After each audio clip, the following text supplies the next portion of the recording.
Shalom Ouvrir les amis, ce Shabbat est la paracha de Bereshit et ce Shabbat c'est aussi la Hiloula d'un grand maître de la Torah qui nous a quittés il y a 7 ans, Rabbeinu Yoram Michael Abergel Zecher Tzadik Bekodesh Levacha. Alors, je voulais partager avec vous la vie de ce géant en Torah qui est mal connu du public francophone. On a l'habitude de rapporter la famille Pinto, Baba Saleh, Rav Kadouri, mais Rav Yoram n'est pas très connu. Et donc je voulais vous en parler un petit peu et partager avec vous quelques idées sur la paracha de la semaine et aussi quelques idées sur ce grand tzaddik, le Rav Yoram Abergel Zichrono Livracha. Il faut savoir que le Shabbat Bereshit, c'est la première paracha de l'année. On a fini les fêtes, on a fait la clôture de la Torah par Shmini Atzeret en lisant la dernière paracha Vezot HaBeracha, qui se finit par un Lamed, et on va commencer la Torah par un Bet, Bereshit bara Elohim. Et Bereshit bara Elohim, c'est le début. Alors bien sûr, on va traduire ça comme d'habitude par au commencement Dieu a créé le ciel et la terre, ce qui est complètement faux. Ce n'est pas ça la traduction, c'est une fausse traduction. Parce que Bereshit, c'est une notion d'introduction pour quelque chose, vers quelque chose. Et vers un réchit. Vers un réchit, c'est quoi? Réchit, c'est une chose qui est une prémisse. Donc, pour le réchit, le monde a été créé. C'est comme ça qu'il faut lire le début de la Torah, et non pas au commencement Dieu créa. Quel Dieu? De quoi on parle? Elohim, c'est quoi? C'est un attribut de Dieu. Est-ce que Dieu s'appelle Elohim? Oui et non. Il s'appelle Elohim dans certains attributs, quand on va parler de l'attribut de rigueur, mais il s'appelle aussi Hachem, quand c'est un attribut de miséricorde. Il s'appelle aussi Shindalet Yud par rapport au Mezuzot, et par rapport à la création. Il s'appelle Tsevakot, il a plusieurs noms. Donc qu'est-ce que ça veut dire que Elohim, il a créé le monde? Cela ne veut absolument rien dire. C'est une traduction biaisée qu'on a l'habitude d'entendre, comme de penser que Moshe Rabbeinu, c'est Charlton Heston.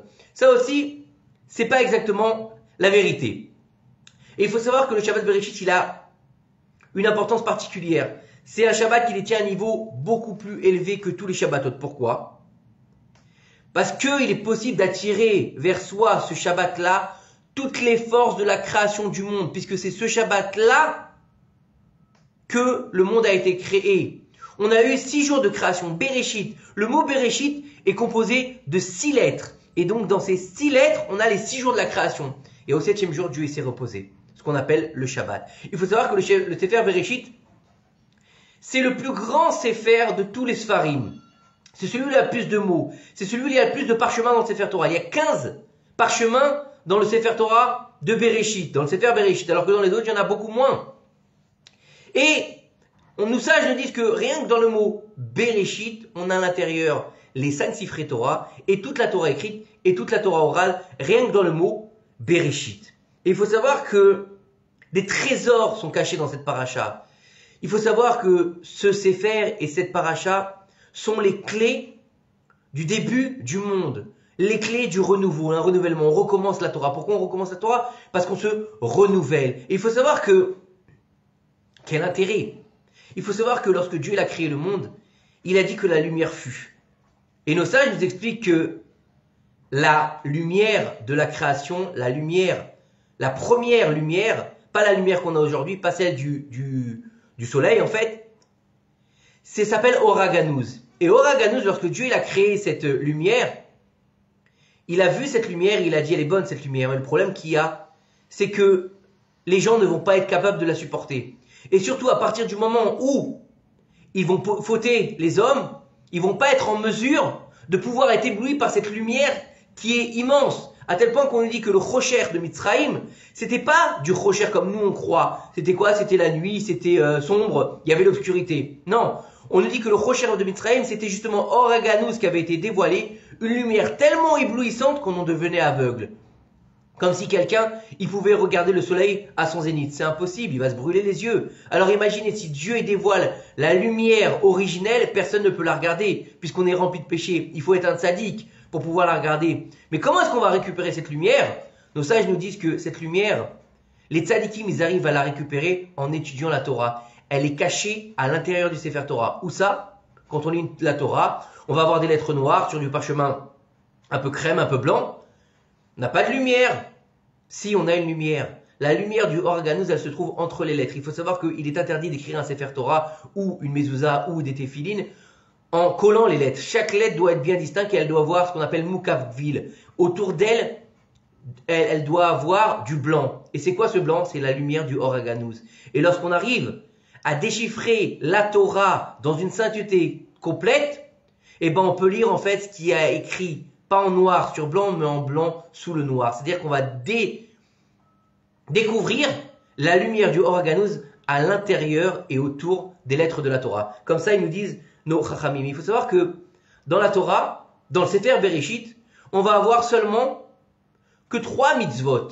Il n'y a pas beaucoup de mitzvot dans le Sefer Bereshit. Pourtant, il est énorme, mais on n'a que 3 petites mitzvot. Alors que dans les autres Sefarim, on en a plein. Dans le Sefer Vaikra, par exemple, on a toutes les mitzvot inhérentes au korbanot.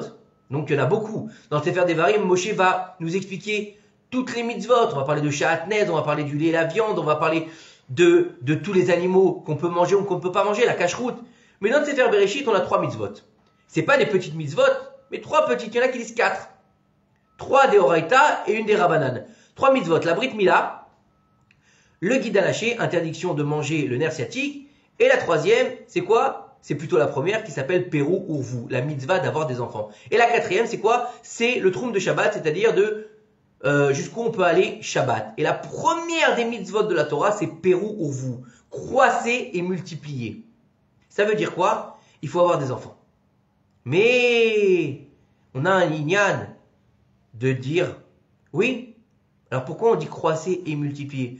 On aura dit faites des gosses et c'est bon. Pourquoi est-ce qu'on a besoin de dire croisser et multiplier? On a l'impression que c'est un langage qui est double. Et nos sages nous disent que non, c'est pas un langage double. D'avoir des enfants, c'est une chose. De faire des enfants, c'est une chose.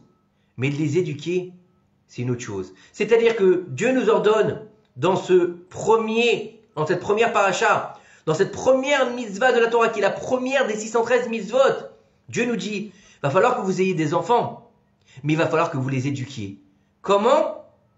En leur faisant découvrir le chemin de la Torah et en leur donnant tous les moyens qu'ils vont avoir besoin pour se rapprocher d'Akadosh Baruch Hu, pour être clairs dans leur service divin. Comment? Déjà, avant de les éduquer, il faut d'abord les faire, mais avant d'éduquer ses propres enfants, il faut s'éduquer soi-même.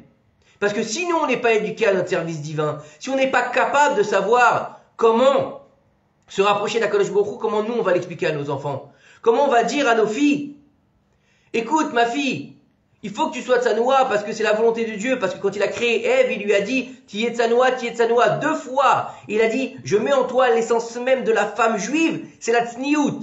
Mais si la mère, elle a un décolleté plongeant et qu'elle a un top croc, là, je sais pas comment ils appellent ça, comment est-ce qu'elle va dire à ses filles, tu vas être tsanoua ma fille?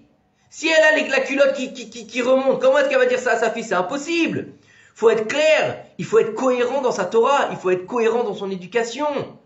Comment un père il peut dire à son fils ne fume pas de joint si lui-même tous les jours il fume des joints? Il n'y a aucune cohérence. Si le père il va mettre son fils à la yeshiva, il va dire allez toi tu vas à la yeshiva mais moi je fais pas Shabbat. Il n'y a pas de cohérence. Il n'y a pas de cohérence. Le petit va dire ma papa tu mets dans une yeshiva mais toi tu fais pas Shabbat. On parle quand il est petit bien sûr, on parle pas quand il est grand et qu'il a la capacité de comprendre et de faire ses choix. Il va lui dire, il n'y a pas de cohérence. Donc il faut d'abord s'éduquer avant de pouvoir éduquer nos enfants. Et c'est vrai que mettre au monde des enfants, c'est pas très compliqué. Je veux dire, dans l'absolu, voilà. C'est très simple. Mais de les éduquer, c'est autre chose. Faut comprendre qu'on a une responsabilité. Quand on amène des enfants au monde, c'est pas simplement pour faire des enfants et les livrer à eux-mêmes. On leur dit, bon, maintenant vous êtes là, débrouillez-vous. Non.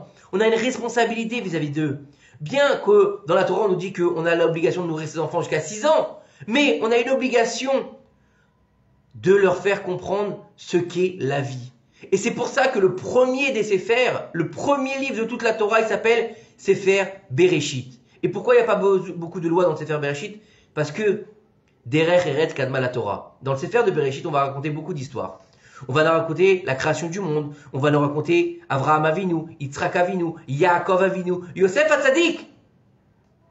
Jusqu'à la descente en Égypte, qui après sera le Sefer Shemot, le Sefer des enfants, pas le Sefer des pères. Le Sefer de Bereshit, c'est le Sefer à Avot. Le Sefer de ce qu'ont fait nos pères. Maaseh Avot Siman Labanim. Les actions des pères sont un signe pour les enfants. Et là-bas, on va pas nous dire Abraham, il mettait les tefilines. On va pas nous dire Yitzhak, il mangeait méadrine. On va pas nous dire que Yaakov, tous les jours, il allait au Beth Hamidrash étudier la Torah. Non. On va nous dire qu'Abraham Avinu, il a eu 10 épreuves. Et que pendant ces 10 épreuves, il a jamais cessé de croire à Kadosh Baruch Hu.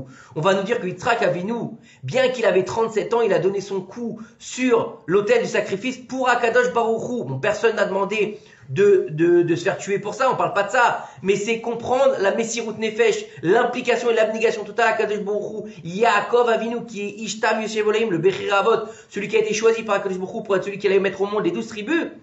Il a été capable de se mettre en exil total à Haran alors qu'il vivait en Israël pour pouvoir créer le peuple d'Israël avec ses 4 femmes. Donc des fois, il faut prendre exemple sur nos patriarches, pas des fois, tout le temps, que ce qu'ils ont fait, c'est le Derech Eretz. Avant de dire à ton fils, tu vas étudier la Gemara, tu vas étudier la Mishnah, tu vas être un grand Talmid Chacham, oh, tu vas être le Gadol Hador. Faut lui apprendre à se tenir, à respecter les autres, à savoir attendre dans une file d'attente, à savoir dire bonjour, au revoir, merci. C'est pas automatique. Il n'y a rien qui est obligatoire aujourd'hui. Et il n'y a rien d'inné aujourd'hui. Merci, ça devient meyutar, comme on dit. Ça devient quelque chose de plus. Ah attends, pourquoi dire merci? Pourquoi dire pardon? Pourquoi attendre? Bali, vous connaissez cette phrase Bali, j'ai envie, j'ai envie. C'est à moi, tout m'appartient. Le monde est à moi. Je suis Tony Montana et je vais y aller. Non, il n'y a pas de ça.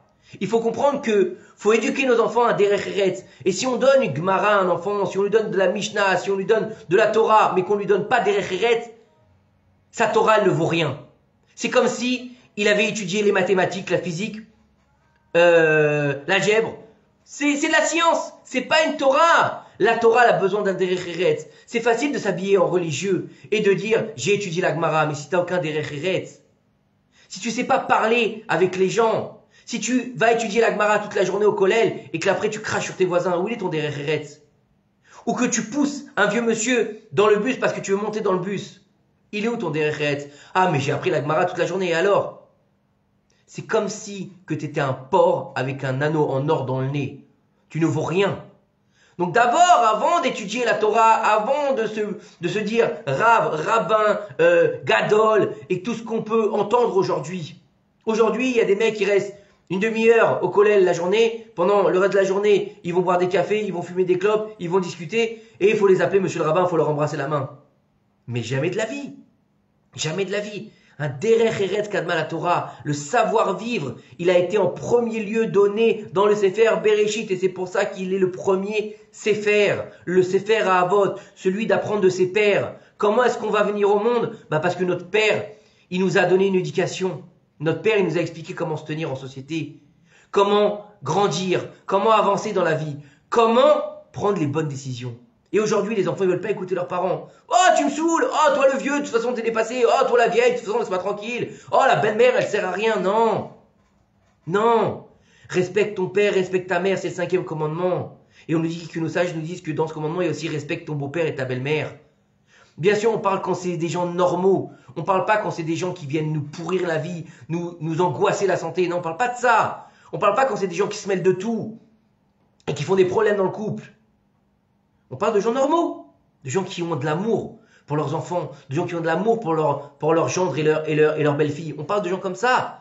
Il faut les respecter, il faut écouter parce que c'est dans les vieilles marmites qu'on fait les meilleures confitures. Nous, on pense avoir la science infuse. Quand on était jeune, ah papa arrête, maman arrête, tu vois pas, t'es dépassé. Et quand nous-mêmes on est parents, on dit quoi? Si j'avais écouté mon père et si j'avais écouté ma mère, j'en serais pas là aujourd'hui. Donc c'est ça, de croisser, multiplier, faites des gosses. Mais éduquez-les. Où ça? Dans le chemin de la Torah. Pourquoi? Parce que c'est le Derech Eretz de la vie. Parce que c'est ce qui va nous donner moyen de leur donner une conscience aussi bien personnelle que collective par rapport au Ham Israël. Donc nous donner un moyen de les réaliser en tant que quoi? En tant que juif. Parce que c'est le but de la vie pour un juif. Si tu vas réaliser tes enfants en tant qu'avocat, médecin, dentiste, c'est bien. Mais s'ils n'ont pas de Torah, comment ils se réalisent? S'ils vivent pas leur Torah, comment ils font vibrer leur Neshama? Ben ils ont pas. Et on parle d'une Torah de vérité, on parle d'une Torah de vie, on parle d'une Torah qui suit ce que nous ont transmis nos pères. C'est ça la Torah. La Torah, c'est pas d'être habillé en rabbin, d'être habillé en religieux et de faire n'importe quoi. Ça, c'est pas la Torah. Ça, c'est Pourim. C'est être déguisé. Et c'est là que on peut prendre exemple sur qui on n'a pas besoin d'aller chercher Abraham, Yitzhak, Yaakov, parce que déjà on les a jamais vus et que c'est difficile de se les imaginer Moshe Rabbeinu, à part dans les films et à part dans les sculptures, se dire est-ce que c'est lui? Non, c'est pas lui exactement. Mais des gens qui ont vécu dans notre génération, comme le Rav Ovadia Yosef, Zichrono Livracha, le Rav Steinman, Zichrono Livracha, et le Rav Yoram aussi, Zichrono Livracha, qui ont été des gdolim qui ont vécu dans notre génération. Le Rav Yoram, Zichrono Livracha, pour le connaître un petit peu, c'était un homme exceptionnel. C'était un homme qui a grandi dans la ville de Netivot, qui a étudié dans les écoles Chabad, et qui a aussi été un pilier à Netivot pour la diffusion de la Torah. Il a étudié avec Baba Saleh. Il allait, quand Baba Saleh, dans la fin de sa vie, il avait beaucoup de mal à voir, il ne voyait pas bien. Il avait des grosses lunettes très épaisses, il avait du mal à lire les Mishnayot. Il faut savoir que Baba Saleh lisait tous les jours 17 ensembles de Mishnayot. Et à la fin, il n'arrivait plus à les lire correctement parce que son sidour était en écriture d'avant et donc c'était mal imprimé. Il demandait au Rav Abergel, Zichrono Livracha, de venir lui lire et le Rav Abergel allait lui lire tous les jours les Mishnayot à Baba Saleh. Il lui a dit, ton fils, tu l'appelleras Israël comme moi, puisque Baba Saleh s'appelait Israël. Et il l'appelait comme ça, Israël. Il faut savoir que le Rav Yoram, il avait un amour pour chaque juif. Il avait une dévotion pour chaque juif.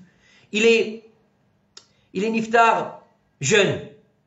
Et il était assis sur un empire. Quand je vous dis un empire, il brassait des millions de shekels tous les jours. Et pourtant, lui vivait dans un HLM. Lui ne prenait rien pour lui. Lui, chaque sou qu'on lui donnait, il allait l'utiliser pour quoi? Il allait l'utiliser pour faire un gmar avec la nourriture pour les gens qui n'ont pas à manger, pour mettre en place une école pour les enfants qui n'ont pas d'école religieuse, ou bien pour les gens qui ont des problèmes pour se marier, ou pour soutenir des avrichim, pour monter des kollels en Eretz Israël, pour que le peuple d'Israël et l'État d'Israël se remplissent de Torah. Voilà la matara de vie du Rav Yoram, ne jamais s'arrêter de faire la Torah. Il nous a laissé des trésors de Torah, le Imre Noam, des enseignements sur la paracha qui sont d'une profondeur intense, mais qui sont simplement mis à portée de tout à chacun. Même si on est non religieux, on peut lire ses commentaires qui, Baruch Hashem, aujourd'hui, sont traduits en français. Il a fait toute une étude d'enseignement sur le Tanya du Baal Tanya, donc la Chassidut Chabad. Il a fait une digression pour expliquer tout le Tanya au niveau du peuple. Il y a 15 volumes sur le Tanya que des enseignements du Rav Yoram. C'est énorme ce qu'il nous a laissé. On a des enseignements sur la paracha de la semaine, sur le Tanya, sur le Zohar. Une Torah illimitée. Illimitée. Un géant Torah, un Mekoubal. Un Rav avec une Torah de vie, d'amour pour son prochain et d'éternité. Et il faut comprendre que, bien qu'on ne le connaisse pas, se rapprocher de la Torah fait de nous quelqu'un de meilleur. Et d'étudier le Betsur Yarum, l'étude du Tanya qu'il nous a laissé, je peux vous assurer personnellement que ça change la vie. Ça change toutes les vertus de l'homme, ça change toutes ses midotes. C'est un travail sur les midotes exceptionnel. Et ça nous donne la mesure d'être meilleur. Et il faut savoir qu'il y a plein d'histoires sur lui et on va raconter une maintenant. Il faut savoir que le Rav Yoram, Baruch Hashem, il était très connu et il était invité souvent à être sandak. Et un jour, c'est quelqu'un qui raconte. C'est pas le Rav qui raconte, c'est pas un autre Rav qui raconte. Qui est-ce qui raconte? C'est son chauffeur, qui avait été son chauffeur de 1990 à 1995. Et il raconte que un jour, il devait se rendre à une Brit Mila, tard dans la soirée. Il devait se rendre dans une Brit Mila, pardon, pas tard dans la soirée, le matin plutôt, à Jérusalem. Et le Rav devait bien sûr être le Sandak. Donc, et il avait pris avec lui, le Rav dans la voiture, son épouse, quelqu'un d'autre lui donne une longue vie, et deux de ses enfants. Et bien sûr, à cette époque, le GPS n'était pas répandu. On peut pas dire qu'on avait notre smartphone et on mettait Waze. Non, il n'y avait pas tout ça. D'accord? Et donc, arrivé à Jérusalem, il était très facile de se tromper. Une fois arrivé dans la vieille ville de Jérusalem, le Rav, il a indiqué au chauffeur, mais à un moment donné, ils se sont trompés. Et les résidents leur ont dit, ne continuez pas par là, c'est une impasse.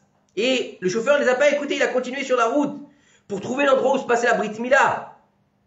Soudain, il y a eu un virage, il a été surpris le chauffeur, il s'est retrouvé coincé dans une ruelle. Qu'est-ce que c'est cette ruelle? Elle était un peu plus large que la largeur de la voiture. Et au bout de la ruelle, il y avait quoi?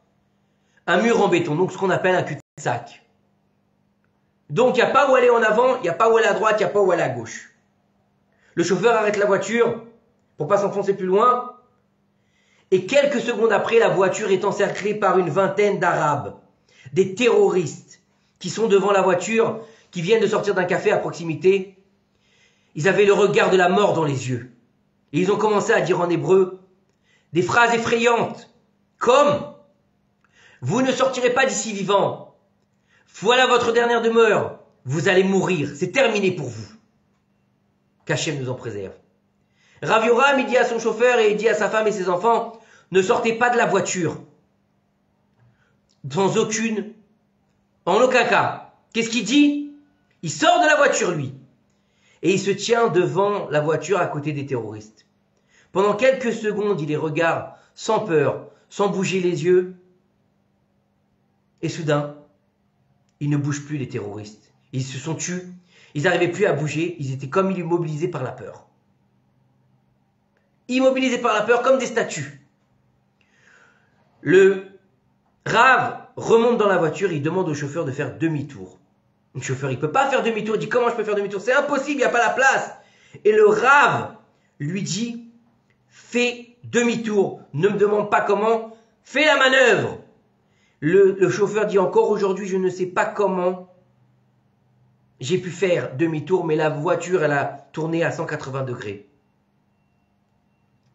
Ah non, pardon, le Rav était en dehors de la voiture quand tu lui as demandé ça. La voiture a fait 180 degrés, le Rav est monté dans la voiture, et au moment où la voiture a commencé à démarrer, les terroristes ont recommencé à bouger. Comme ça, il raconte le chauffeur. C'est quelqu'un de vivant encore aujourd'hui. Et ils ont trouvé la Brit Mila. À la fin de la journée, le chauffeur était choqué parce qu'il s'était arrivé. Il est rentré à la maison, sa femme lui a demandé pourquoi t'as l'air si pâle. Il lui a rien raconté. Parce qu'il savait que Rav Yoram ne voulait rien dire dans les voyages qu'il faisait avec lui.